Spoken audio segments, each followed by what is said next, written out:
My grandma brought me up in the church, old school, Pentecostal, you know, hellfire and brimstone. So I'm no stranger to the Lord.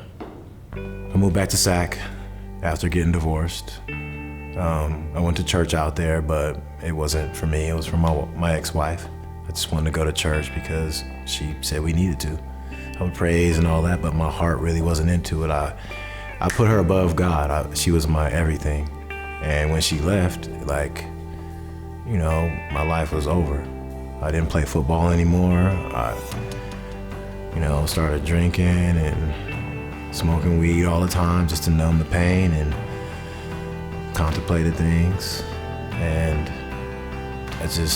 I knew I needed to go home, or I was gonna do something to myself that I couldn't take back. So one of my friends from high school, contacted me, told me to come and train. I'm like, train what?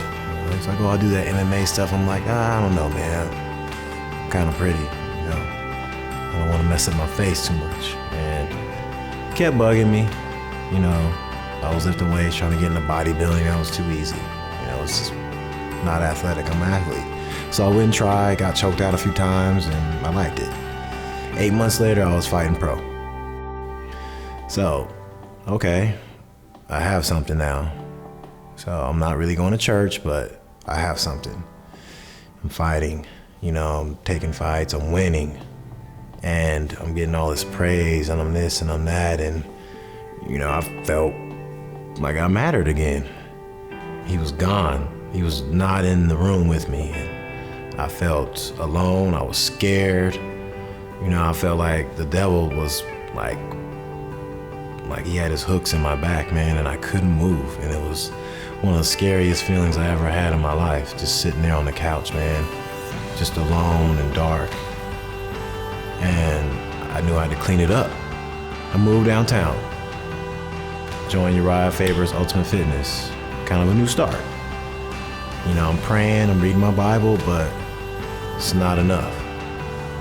And I run into Silly, and she says, hey, you should try my church. And I'm like, where is it? I don't know. I gave her every excuse in the book. I'm training, I'm tired, I'm hungry, whatever.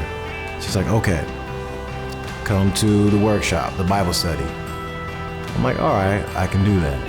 And as soon as I went in there, I just felt God's love. It was just apparent. People were nice, and they were real, and they had real problems, and they talked about it. And I got to meet Jason, and Jason was awesome. Project Church was talking to me. God was talking to me, and I was listening. I was tired of just doing it on my own.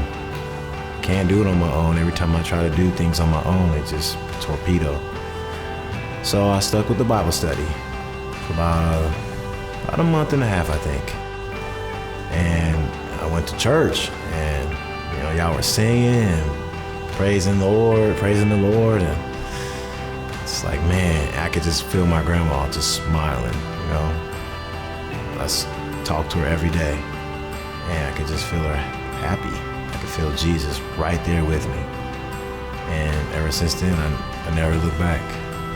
So I'm like, you know what? I come to church, and you brung up who wants to get baptized, and everything in my body was like, nope, don't raise your hand. Don't. You're good. You just, you're straight now. And God was like, you need to get baptized. You need to recommit yourself. So I raised my hand and ran up there. Jumped in that water. You dunked me down, and just felt renewed, man. And I never want to go back to that again. I can't. His grace is better than any high, any adrenaline rush I've ever felt.